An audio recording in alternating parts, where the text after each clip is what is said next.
Well, folks, this is Anthony once again from Honda Snowblower Enthusiasts on YouTube.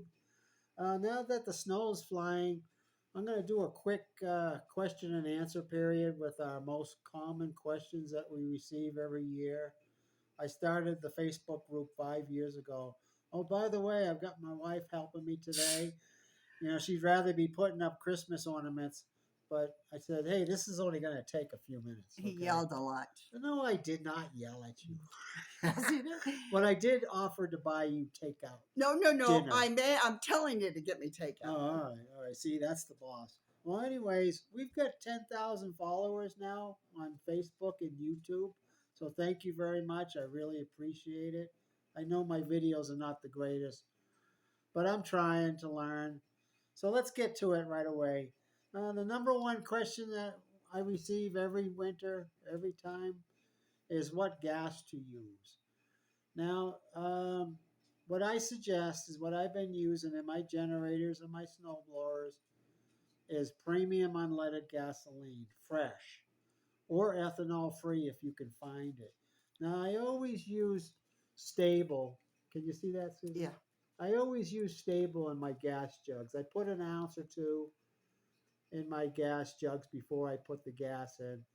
This is for gas, long-term gas storage, but it also does a couple other things. It prevents gum and varnish, and it's really good stuff. You don't have to use stable. Move your hand. You can't see people read it. Anyways, you don't have to use stable. You can use any gas stabilizer. But the point is to use fresh gas. And I like high octane gas because it lasts longer.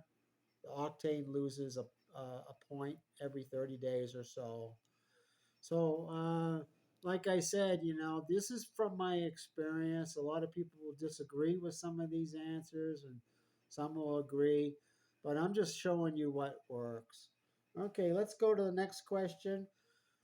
People are always asking, should I turn the fuel off and run the engine until it stalls between uses? I really don't see the reason to do this. You can do it at the end of the year, but there's no point of doing it uh, between uses of your snowblower. Storage questions. People say, well, I always run it dry. I always take the gas out of the tank.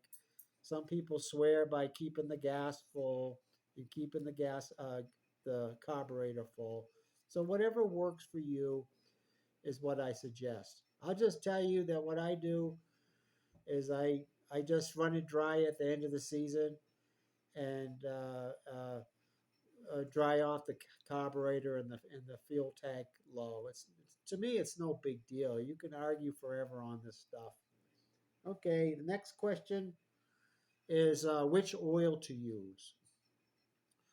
5W30 is the most preferred oil that most manufacturers suggest. Let me show you. I use Kirkland brand 5W30 synthetic. No big deal. You can use regular oil, synthetic oil. Everybody likes to argue about oils. The main thing is to have clean oil in your snow blower and make sure you check it often. These machines don't take much oil. A quart, a little over a quart or less. I change my oil every other year. If you have a commercial machine, of course, you have to do it more. But please check the oil. I'm tired of getting these engines in that are seized up because there's low oil in them. Just check the oil and make sure that they're fresh. It's fresh. Okay, how often do you check the oil? I check it almost every time before I start the machine. I know that's a lot, but if it's easy to get complacent and not check your oil, and before you know it, it's burnt off in the engine, or maybe there's a leak and you don't know about it, and pretty soon you're going to be wearing out your engine or seasoning out the engine. So check it before you use it. Once a month minimum once a month. Check it. If the machine's been sitting, if you haven't had any snow for a couple months, check the oil. Of course, you're going to check it in the fall before you test the machine. And so check the oil. I'm always talking about that. Too many machines come into my shop and you can barely see the oil on the stick. It's too low, okay? All right, how often do you service a Honda snowblower?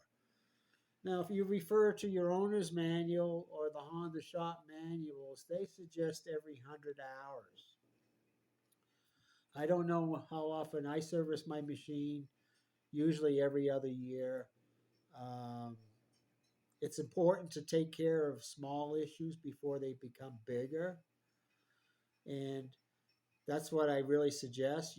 Keep up on your machine, tighten things up, keep things adjusted properly, especially your skid shoes and your housing guard, your cables, which really don't need too much adjusting.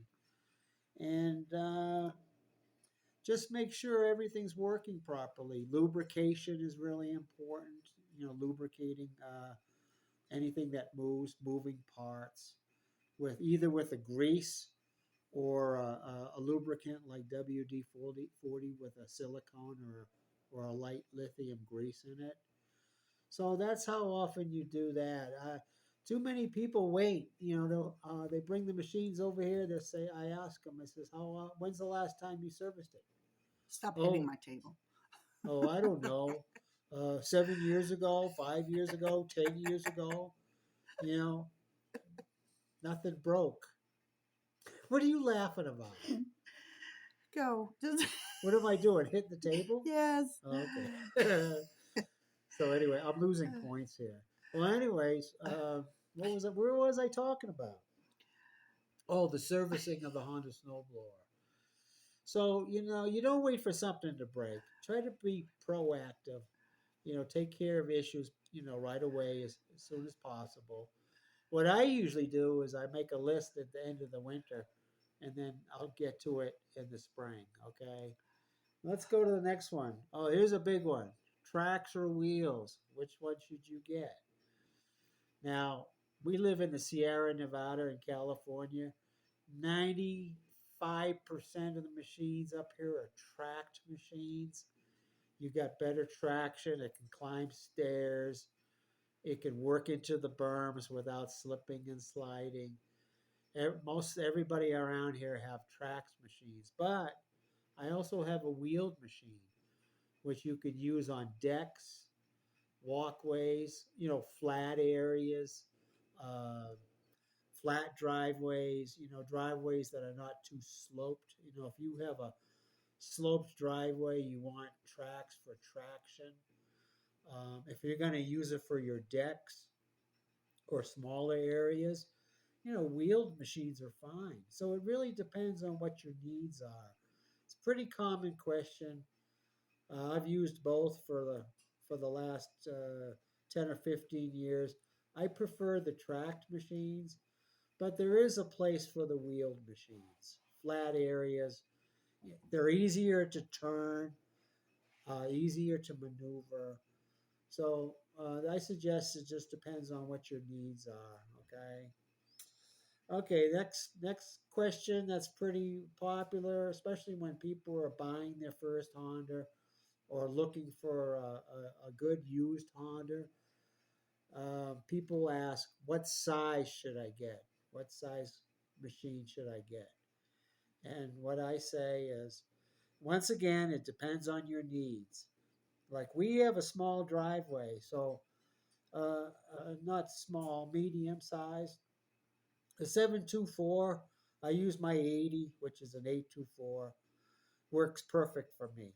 724s are great for decks, walkways, smaller areas. It's strong enough to do driveways and berms. You can use the real small machines like the 55 or the 621 or the 720. The smaller machines are great for decks, great for walkways, great for cleanup duty. Most people up here have both. They'll have a 928, which is the gold standard up here in Lake Tahoe area. They have the 928 for their big driveways, the big berms, and then they have a medium machine or a smaller machine for cleanup duty for their decks and whatnot. Um, so a 928 is a pretty good machine up here. Then you get higher up, you got the 1132, you got the 1332. That's for the really big jobs. You got a long driveway. You're a business owner. You've got a parking lot. You've got an awful lot of area to clean, and you want to clean it fast. A lot of people that have snow removal businesses, they have the bigger 1132s and the 1332s. They'll also have a medium machines and the smaller machines. But if you want to get work done quickly, then get the one of the bigger machines, okay? All right, next question. What kind of tools do I need? Most of the people in our groups, they're just regular homeowners that have a Honda. They're not mechanics or dealers or whatnot. They're just like everybody else. There's a couple tools that really come in handy.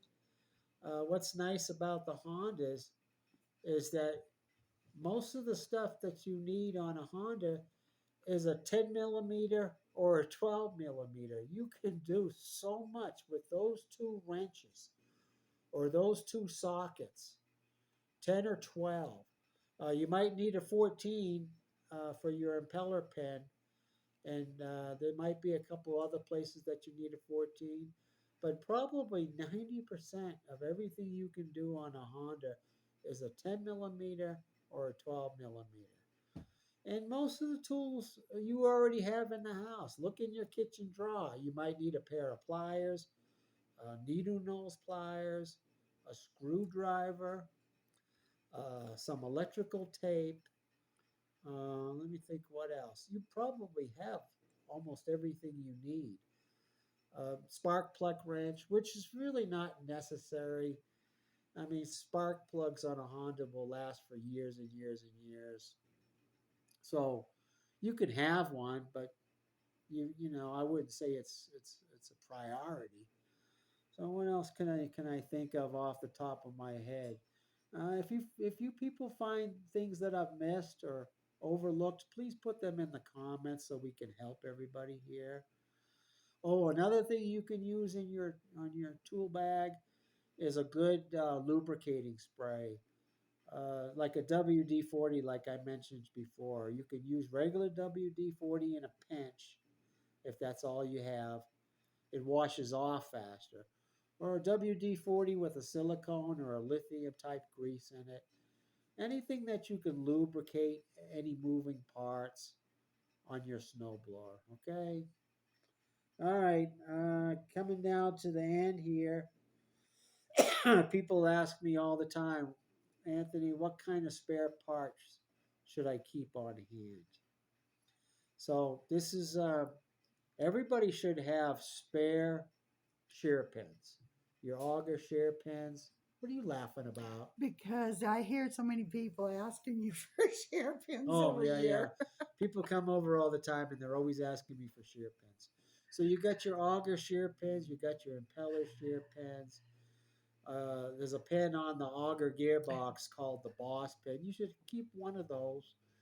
And if you go to the Honda dealer and say, "Hey, I need a set of shear pins," they should give you auger shear pins, an impeller shear pin, maybe a boss pin for your auger gearbox that could break.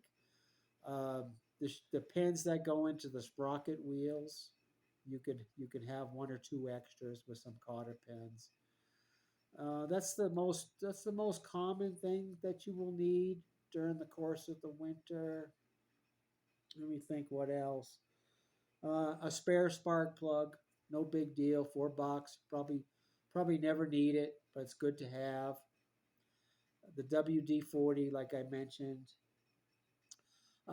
Maybe a spare dry belt. Now you got two belts on your Honda. You got the bigger auger belt, and you have the smaller dry belt. Now this is where being proactive really comes in play. I'm always telling people in September, October, inspect your Honda, check your belts. So before you need them in the wintertime, you want to make sure your belts are okay. But I know a lot of people are not going to listen. I mean, I hear it all the time. Every single time it snows, people are asking me to, help them replace a dry belt or an auger belt or, where can they get the belts and everything. So I would keep a spare dry belt minimum. It's not too hard to replace. You do not have to split the machine in half to replace the dry belt.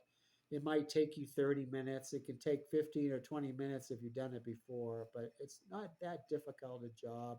It's kind of nice to have a dry belt. Now, another reason why you should have maybe some spare parts is because in the wintertime, the Honda dealers get slammed with people. 90% of the people don't think ahead. So they're going to need shear pins, they're going to need belts, they might need an extra cable or replace a cable that broke. Um, you're in the middle of a snowstorm and you need a part where the dealer might not have it. So put the shear pins in your box, your spare belt, and what else can I think of? The spare plug, maybe a cable. Cables. If you inspect the cables before the winter time, you should be okay. I mean, the most common cable that I see break on the Hondas is the forward reverse cable. That's the most common one for some reason that breaks. I don't know if you should keep an extra one, but if you inspect the cable ends and make sure that the splices are not coming apart or whatever, and you've lubricated your cables, which I've shown in different videos, you'd probably be okay. Let me think what else we can go over really quick. If you have any suggestions on questions, please put them in the comments. Somebody asked this morning on the group, how long are the Honda dealers going to keep on selling the new Hondas? Nobody knows. I mean, maybe Honda knows. The dealers don't really know either. They almost banned California new Hondas in January, but they haven't. So it might be a couple more years. It seems like the trend is towards battery operated snowblowers. So I really recommend you keep your old Honda in really, really good shape. Keep it in top shape. It will last almost forever if you take care of it. So that's pretty much it for this first session of the question and answers. I hope you enjoyed it. I want to thank my wife for helping me with this. With dinner. Oh, with dinner. Oh, yeah, I forgot about that. But anyways, thank you very much.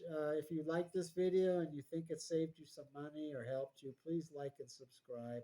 And we'll see you next time. See ya.